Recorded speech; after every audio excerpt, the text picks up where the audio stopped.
So, one of the things that I've said I wanted to do on this channel is to respond to some of the critiques of Catholicism, of Thomism from the Eastern Orthodox.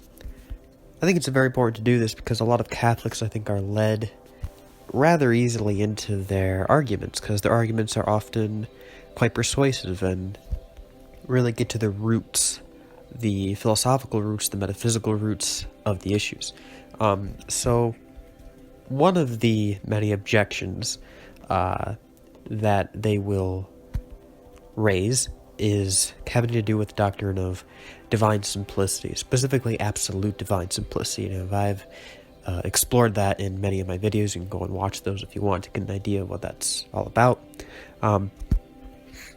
They typically reject absolute divine simplicity for a plethora of reasons, but one of which is that if God, according to them, is absolutely simple, then everything that we predicate of God, we are therefore predicating of the divine essence itself.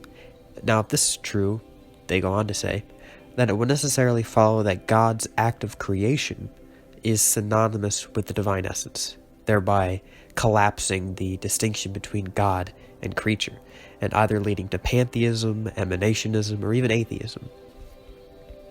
So I'm going to take the opportunity in this relatively short video to address this important objection. Now, it's important to really take a moment to really understand it's important for a second, because this is not by any means a stupid objection. It raises a serious concern, and those who raise it typically raise it thoughtfully and in good faith. But unfortunately, these objectors fundamentally misunderstand, in my view, both creation and divine simplicity. They often refer to the different attributes of God as just synonymous under divine simplicity. So, God's act of creation is therefore synonymous with his act of being, and his act of being is synonymous with his justice, and his justice is synonymous with his mercy, which leads to all sorts of absurd conclusions, such as God pardoning the sinner by his justice or chastising the sinner by his mercy. That obviously doesn't make any sense. If these are one and the same in the divine essence, then this would be a natural consequence, so the objector would argue.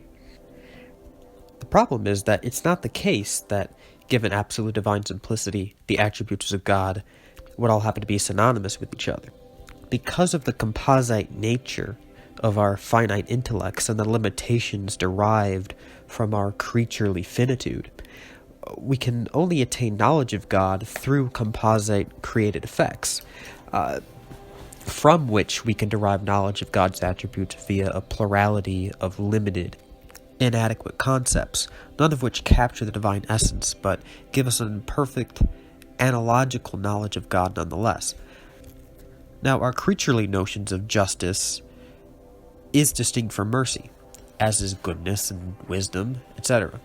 But ultimately, they correspond to the same divine reality, who is the primary cause of these things in creatures by virtue of the fact that these creaturely properties are variable imitations of God's undivided essence. They are diversified and divided in finite creatures because no finite creature can capture the infinitude of the divine essence. They can only reflect it in this or that respect. Now, those respects are truly different from one another because our notion of those attributes stem from the creatures in the first place. And those notions derived from creatures are in and of themselves inadequate, imperfect reflections of the divine essence, so they're definitely not synonymous. They do not capture the inexhaustibility of the divine essence and couldn't even in principle. They simply give us creaturely finite insights into God by virtue of the fact that they are finite imitations of the divine essence, as all creatures ultimately are. Now, some imitations are closer than others in communicating the divine essence. Thus, attributes which derive from rational creatures more closely match the divine essence than, say, likening God's wrath to the fierceness of a lion, just to use an example, since rational creatures are made much more directly in the image and likeness of God.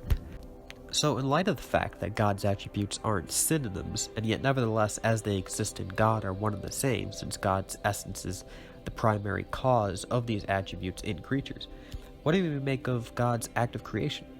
On divine simplicity, wouldn't this simply be one and the same with the divine essence, thereby blurring the line between God and creature? Well, I would say no. think it's important to get at what we mean by creation in the first place. What we don't have in mind is God thinking of a plurality of objects and creating them in some inherently transient fashion, as though God thinks of a distinct concrete form or idea and creates it according to that idea. Now, if that were the case, then there would be a contradiction here, or the plurality of objects would have to be the divine essence itself due to divine simplicity.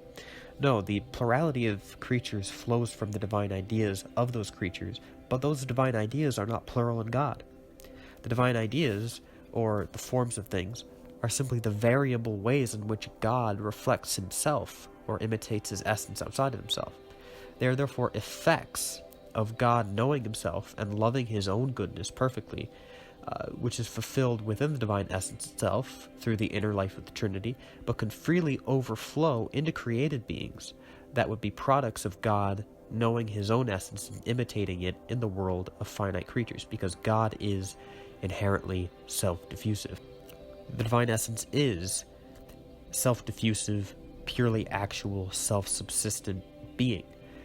Now, the self-diffusiveness of the divine essence is fulfilled ad intra, or from within, through the Trinity, and from without, ad extra, through creation.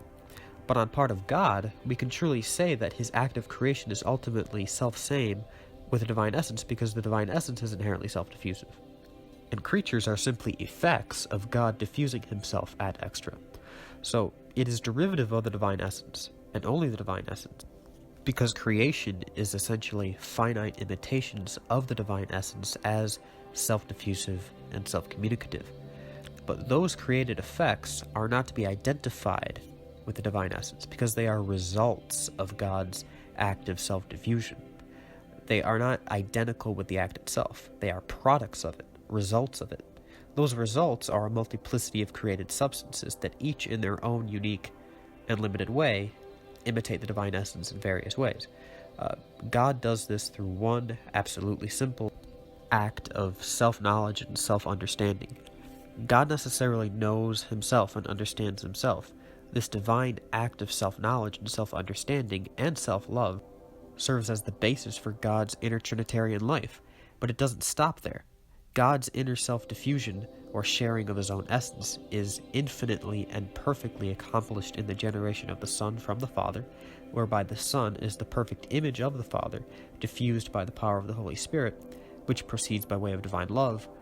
But God's divine tendency of being self-emptying and self-diffusive, which is owed to his very essence, doesn't stop with his own Trinitarian life, but overflows freely into created reality, reflecting his essence through the Son in variable finite ways. This is the essence of creation. It is a free act because God is not compelled to do this, since he is the source of all being, outside of which is non-being. And yet this act is still to be identified with the divine essence because it flows from the self-diffusive character of God's essence, of which created substances are but finite imitations. Now, those finite imitations are effects of the self-diffusive character of God's essence ad extra, from without. But precisely as effects, they are not to be identified with the essence itself. The self-diffusive act is to be identified with the divine essence, but not its finite effects. Now, this is a great mystery, to be sure, but nevertheless, internally coherent and follows necessarily from the doctrine of divine simplicity, which is provable in its own right. The notion of God being self-diffusive is something that I'm going to spend many a video exploring and digging into, because I consider it to be one of the most, if not the most, important things to know about God. But I think this suffices for what I wanted to do in this video. I will be addressing many other Orthodox claims, such as the essence-energies distinction, hesychism, palinism in general, very soon. So this is just a first taste of that. I hope you enjoyed the video. Like and subscribe and comment your thoughts. God bless.